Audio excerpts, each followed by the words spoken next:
Hello toi! Alors comme ça, la photographie te plaît vraiment et tu réfléchis à la possibilité de devenir photographe pro? Alors cette vidéo est faite pour toi. Car aujourd'hui, je te donne les 3 étapes nécessaires avant de te déclarer photographe professionnel. Et oui, car même si le processus pour se déclarer est très simple en France, il y a quelques nuances et pièges administratifs qu'il vaut mieux connaître avant de se lancer dans le grand bain. Alors c'est parti! Moi, c'est Lydia, coach business pour les photographes, et ma mission du jour, c'est de t'aider à y voir plus clair sur les choses à faire avant de te déclarer en tant que photographe professionnel. Parce qu'il y a plein de pièges dont personne ne parle quand on veut devenir photographe. Alors, si cette belle aventure te tente, je suis là pour te guider pas à pas dans ce labyrinthe de possibilités administratives. Techniquement parlant, se déclarer en tant que photographe pro reste quand même relativement simple en France. T'as pas de dossier énorme à faire, ni de procédure à n'en plus finir. Néanmoins, on peut vite se perdre entre les différents statuts et les possibilités qui s'offrent à nous, sans parler des interdictions dont on n'est pas toujours au courant. Alors voilà les 3 étapes indispensables sur lesquelles réfléchir si jamais tu comptes te lancer un jour.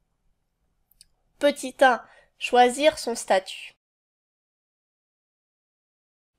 La première chose à savoir si on veut se lancer, c'est tout simplement le statut que tu vas utiliser. Et oui, car il existe plusieurs statuts pour être photographe professionnel. Les plus connus sont le fameux photographe artisan, où c'est à peu près 90% des photographes. Et le deuxième, c'est le photographe auteur. Mais il faut que tu saches que tu peux également être photographe journaliste ou photographe salarié. Je vais te présenter tout ça le plus simplement possible, et si jamais ça t'intéresse, tu pourras retrouver une vidéo qui explique tout en détail juste ici dans la fiche ou alors dans la description de la vidéo.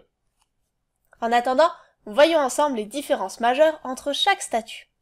Car oui, je te vois venir d'ici. Mais Lydia, moi je veux juste prendre des photos, je m'en fiche du statut. Oui, je sais, je suis passée par là aussi. Alors certes, un photographe prendra des photos, qu'importe la façon dont il se déclare. Cependant, ça change quand même toute une dimension de son métier. Déjà, sa manière de cotiser. Et ensuite, surtout, la façon de vendre ses photos. Parce que le type de photographe le plus répandu, je te l'ai dit, c'est le photographe artisan, celui qui fait de la photo sociale.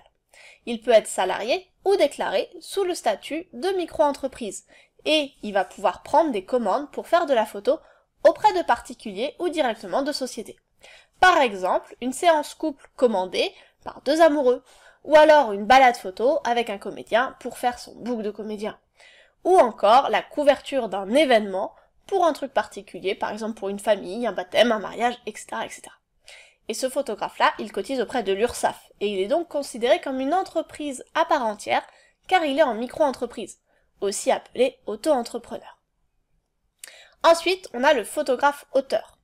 Sous un statut d'artiste, lui ne peut pas prendre de commandes au même titre que l'artisan. Du coup, ces photos, elles sont considérées comme des œuvres d'art.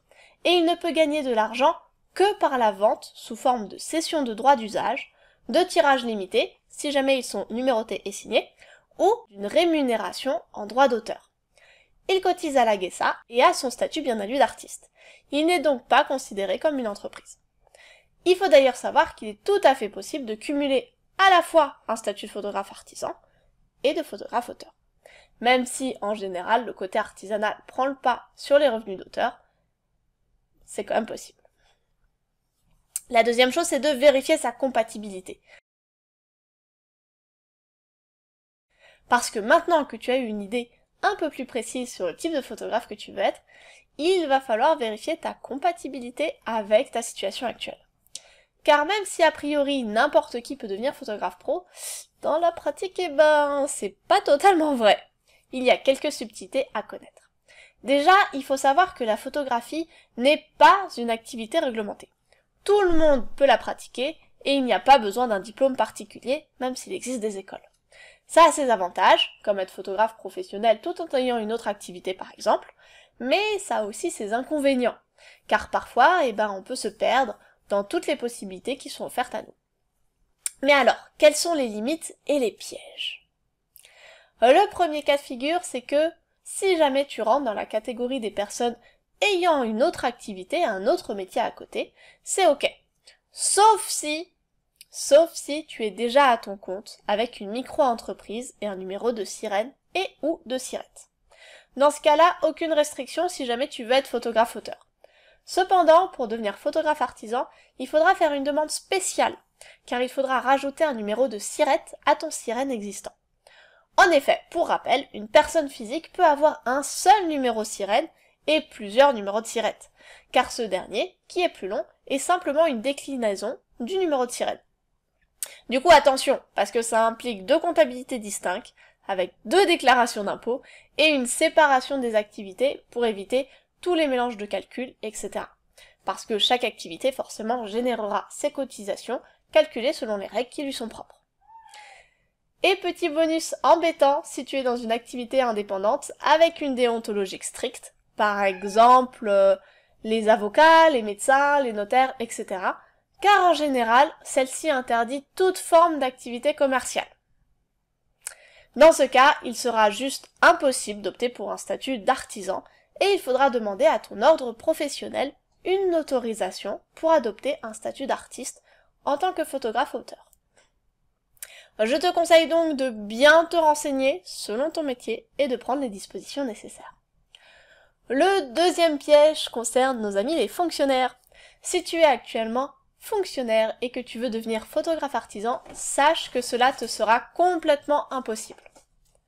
En effet, la loi précise que les fonctionnaires n'ont pas le droit d'exercer une autre activité professionnelle, quelle que soit la nature de celle-ci. Du coup, ta seule option sera de te déclarer en tant que photographe artiste. Attention par contre, car il faudra parfois que tu demandes l'autorisation à ta hiérarchie, et ils peuvent même te poser des conditions particulières. Du coup, pense bien à te renseigner et axe ta demande sur le côté artistique.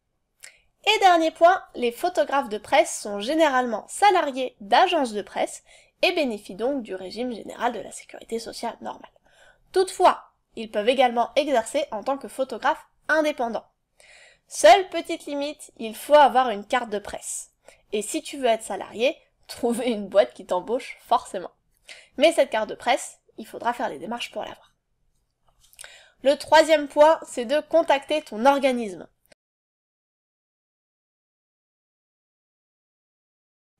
La loi et les droits qu'on peut avoir changent tout le temps. C'est une horreur. D'une année à l'autre, on a des choses qui apparaissent et d'autres qui sont supprimées et ou modifiées.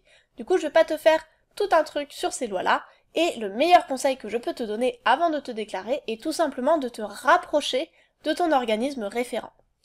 Pour les photographes artisans, ce sera la CMA, la Chambre des métiers et de l'artisanat de ta région. Pour les auteurs, ce sera plutôt la CFE, le Centre de formalité des entreprises, ou alors la Maison des artistes. En les contactant, tu pourras leur poser tes questions et ils pourront te guider dans les démarches pour te déclarer correctement. Et surtout, pouvoir être au courant de toutes les nouvelles lois et aussi les éventuelles aides à ta disposition. Si tu n'as pas de job à côté, regarde aussi du côté de Pôle emploi, qui peut financer certaines choses et parfois qui te permet de garder le chômage, même si tu te déclares photographe pro et que tu commences à gagner de l'argent. Voilà! En attendant, tu peux retrouver une vidéo sur comment bien te déclarer en tant que photographe artisan et en tant que photographe auteur, si tu regardes la playlist, qui doit être très certainement par là, devenir un photographe pro. Sur ce, je te dis à la prochaine, et bye bye!